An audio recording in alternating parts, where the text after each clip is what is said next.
Assalamualaikum warahmatullahi wabarakatuh. Shalom, Om Swastiastu, Namo Buddhaya, Salam Kebajikan. Berjumpa lagi dengan saya Budi Prijanto dalam video seri dasar-dasar organisasi. Pada kesempatan kali ini saya akan membahas mengenai teamwork. Kita tahu bahwa satu organisasi itu terdiri dari banyak anggota organisasi atau katakanlah disebut sebagai orang-orang atau individu-individu. Nah, sebagai individu, begitu ya, itu kan harus bekerja sama antar satu dengan yang lain. Mengapa? Gitu kan? Nah, di kesempatan pertama ini saya akan menjelaskan mengapa kita membutuhkan kerjasama dalam satu tim, begitu. Karena saya sebut yang pertama bahwa kita sebagai individu, disadari atau tidak, kita itu tidak bisa hidup secara sendiri. Because you just cannot live alone, ya kan? Jadi kita hidup itu tentunya berinteraksi dengan orang-orang lain. Nah, kenapa kita juga membutuhkan tim di samping yang pertama tadi, yaitu mengenai kita itu tidak bisa hidup sendiri. Yang kedua adalah bahwa different people, ya, antara satu orang dengan orang yang lain, itu pasti akan berkontribusi memberikan nilai yang berbeda antara satu dengan yang lain. Katakanlah rekan kita si A, dia ahli di bidang tertentu, katakanlah ahlinya A juga, si B ahlinya juga B juga. Nah, ini kan artinya orang-orang di sekitar kita bisa memberikan nilai kepada kita dan tim, karena mereka punya nilai yang berbeda-beda, sehingga kalau disatukan akan menjadi sesuatu yang komplit seperti itu. Dan yang ketiga, mengapa kita butuh tim? Karena di situ memberikan peluang bagi kita untuk memaksimalkan kekuatan kita. Maximize your strength. Dan meminimalisir kelemahan kita. Minimize your weakness. Nah, itu yang perlu kita pahami terlebih dahulu mengenai mengapa kita butuh satu teamwork. Berikutnya, kita akan mencoba membahas mengenai apa itu definisi dari teamwork. Jadi, teamwork itu adalah sekelompok orang, ya tentunya dalam jumlah yang tidak begitu banyak, karena kalau banyak mungkin sudah sifatnya menjadi kerumunan atau crowd gitu ya. Kalau teamwork itu disebutkan dalam jumlah yang relatif kecil dengan anggota yang memiliki keterampilan berbeda di antara satu dengan yang lainnya, terus berkomitmen untuk mencapai tujuan. Di dalamnya juga kinerjanya akan diukur dan ada pendekatan, yaitu tanggung jawabnya itu dilakukan atau diambil secara bersama-sama. Bersama-sama di sini maksudnya adalah bersama-sama dengan anggota tim. Tapi perlu diingat bahwa ketika katakanlah ada beberapa orang berkumpul, katakanlah 5 orang berkumpul ya. Nah, kita belum tentu bisa langsung menjudge bahwa 5 orang tersebut teamwork. Itu belum tentu, ya kan? Menjadi sebuah tim yang hebat belum tentu. Karena apa? Kembali ke definisi yang tadi saya sampaikan. Akan menjadi teamwork apabila kelima orang anggota tadi, satu, punya keterampilan yang berbeda-beda, semuanya memiliki komitmen yang sama, yaitu mencapai tujuan, dan terus menyumbangkan kinerjanya, dan terus memiliki rasa tanggung jawab secara bersama. Nah, ini yang saya sebut sebagai teamwork. Nah, terus kita bicara sekarang mengenai kesuksesan. Kesuksesan di sini bisa dalam arti kesuksesan secara individual dan juga kesuksesan secara organisasional. Nah, Kalau bicara kesuksesan sebagai individu, ya itu bisa saya sebutkan bahwa kesuksesan individu ditentukan oleh kemampuan saudara bekerja sama secara sinergis dan juga kreatif dengan orang lain dalam organisasi. Nah, ini bicara kesuksesan kita sebagai individu di dalam satu organisasi. Nah, kalau kesuksesan organisasi itu sendiri ada ukuran-ukurannya tergantung dari sifat dan jenis organisasi. Ya, salah satu ukuran katakanlah misalnya organisasi itu profit oriented, berarti organisasi itu bisa dikatakan sukses apabila ya profitnya atau labanya meningkat. Nah, untuk bisa mencapai tujuan yang tadi saya sebutkan di satu organisasi, contohnya yang jenisnya profit oriented, maka tim yang ada di organisasi harus bisa saling bekerja sama. Nah, kan biasanya ada semacam tim-tim di satu organisasi, antar tim bisa bekerja sama, dan kerjasamanya itu harus sinergis begitu, dan juga kreatif. Nah, selanjutnya kita coba akan membicarakan apa yang menjadi hambatan di dalam satu teamwork atau kerjasama tim. Hambatannya apa? Yang pertama adalah ego. Wajar, setiap individu pasti memiliki ego. Nah, ketika seorang individu sudah menyatu di dalam satu tim, maka sebaiknya anggota tim, ya, masing-masing anggota tim itu harus bisa menurunkan ego, sehingga ya kita tidak mungkin menghilangkan semuanya ya. Saya tadi bicara menurunkan ego. Nah, ketika ego sudah diturunkan, maka komunikasi antar tim akan bisa berjalan secara smooth, ya, secara baik. Tapi kalau egonya tidak diturunkan, ya bisa saja tadi ya komunikasinya terhambat karena masing-masing mau menangnya sendiri. Terus yang kedua, barriers-nya atau hambatannya adalah ada ketakutan di dalam anggota tim terhadap anggota tim yang lain. Afraid of others, begitu ya. Jadi kalau saya contohkan misalnya ya masuk dalam satu tim, katakanlah tim apapun itu, ya di satu organisasi jenisnya mungkin olahraga, mungkin bisnis dan lain sebagainya. Kalau saya masuk di dalam tim dan saya merasa ada rasa takut dengan sesama anggota tim yang lain atau salah satu anggota tim kita merasa takut. Nah, ini sudah bisa menghambat. Karena apa? Namanya takut, kita tidak bisa mengkontribusikan apa yang kita miliki ke dalam tim. Karena yaitu tadi, bisa jadi takut salah, ya, takut dimarahin dan seterusnya. Dan yang berikutnya ini juga terkait dengan yang nomor satu, yaitu high temper.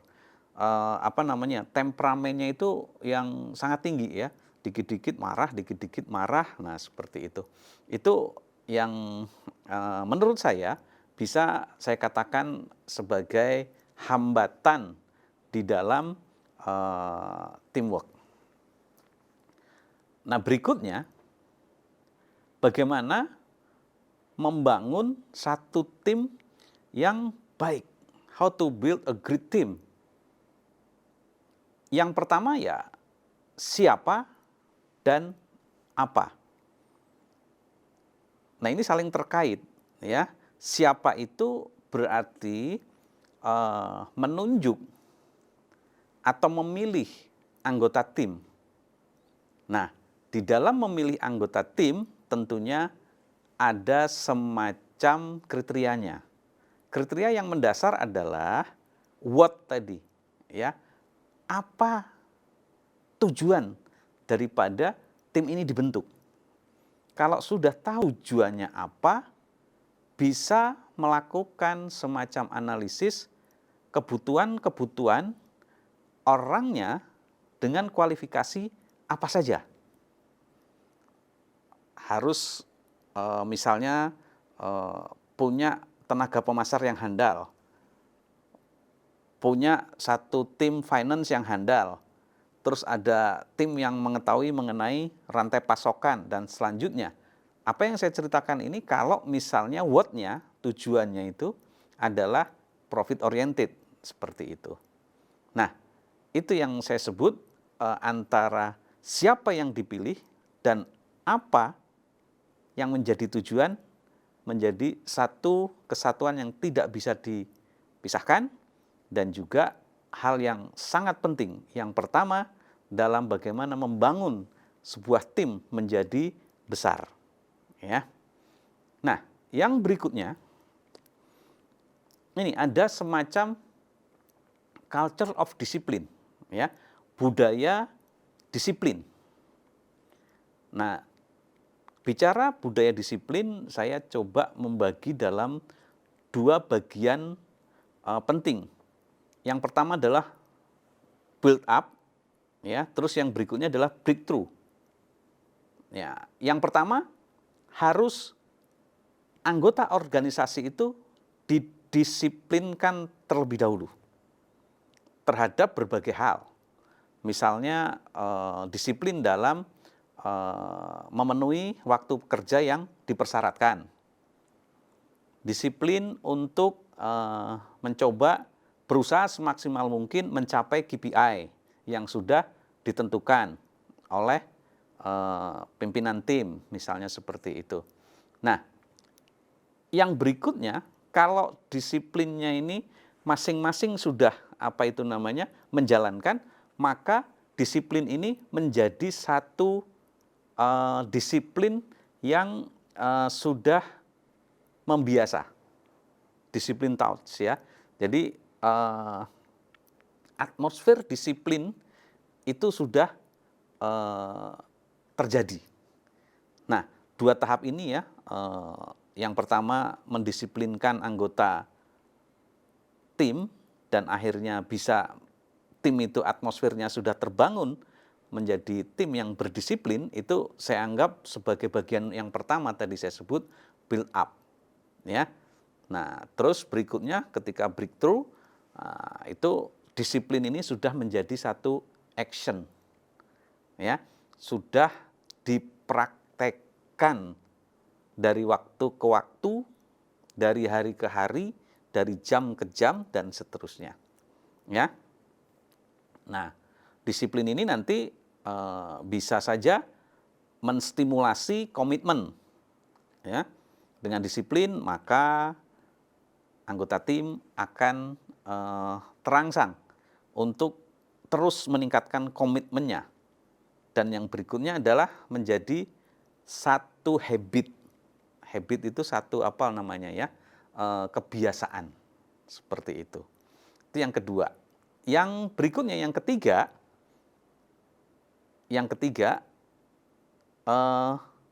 kita berbicara membangun tim yang besar, ya, great team, maka syaratnya yang ketiga, bangun komunikasi yang efektif.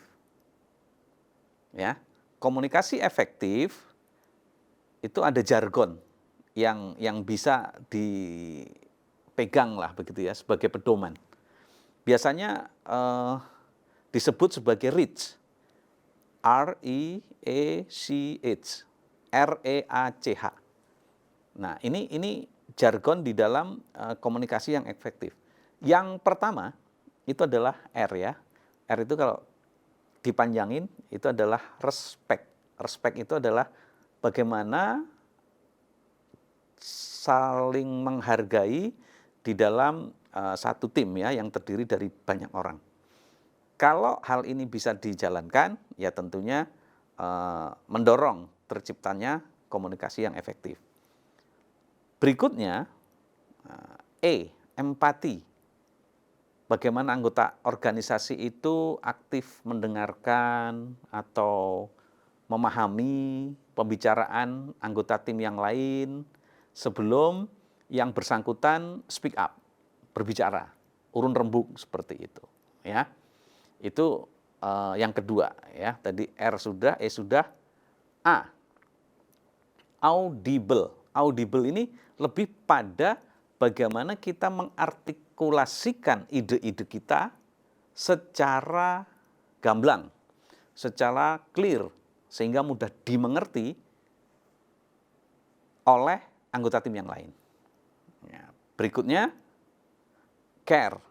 Care ini lebih pada bagaimana kita perhatian, ya, tidak hanya sekedar mendengarkan, tetapi kita care lebih dalam dari sekedar mendengarkan. Yang E tadi ya, empati. Kita memperhatikan secara sungguh-sungguh. Dan terakhir adalah H. H itu humble, atau kita harus rendah hati, ya. Nah itu terkait bagaimana membangun komunikasi yang efektif. Dan berikutnya, yang keempat, biar tim kita itu menjadi besar, great team begitu ya, jadilah saudara sebagai coach, coach yang efektif. Ya, coach yang efektif. Ya, kalau kita bicara coach biasanya asumsi kita suka langsung ke arah misalnya ada kesebelasan tuh, timnas Indonesia main, oh coachnya Indra Safri misalnya. Nah, coach itu kan semacam pelatih. Saudara juga harus bisa menjadi coach yang efektif. Nah, ciri-cirinya apa? Atau step-stepnya apa? Saudara harus punya visi yang jelas. Ya, kalau belum gimana? Ya setting, harus disetting. Ya, memiliki visi yang jelas. Terus yang kedua, yaitu build foundation of a solid character. Jadi bangunan tim yang baik itu harus berlandaskan pada karakter yang solid.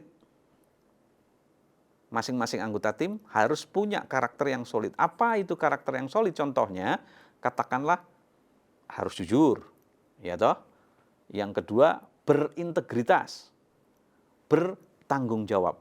Itu yang saya sebut sebagai solid karakter. Dan berikutnya itu adalah attitude. Nah, jadi attitude itu perilaku. Sebagai seorang coach, saudara harus memberi contoh tidak hanya dengan kata-kata, tetapi yang paling baik adalah dengan perilaku. Nah ini bicara mengenai be an effective coach, ya kan? Terus buatlah trust, kepercayaan, dan respect kepada anggota tim yang ada. Berikutnya adalah yang terakhir, inspire, artinya saudara harus bisa menjadi inspirasi bagi anggota tim. Nah, untuk menjadi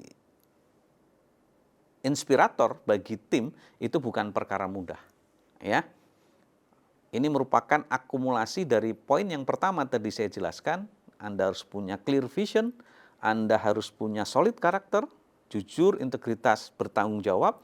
Anda bisa menjadi teladan di dalam hal berperilaku, dan berikutnya juga Anda harus membentuk atau membuat kepercayaan dan respect.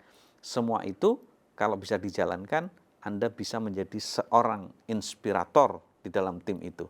Dan berikutnya, Anda juga harus bisa menjadi seorang motivator. Nah, demikian pemirsa video seri dasar-dasar organisasi pada kesempatan ini membahas mengenai teamwork.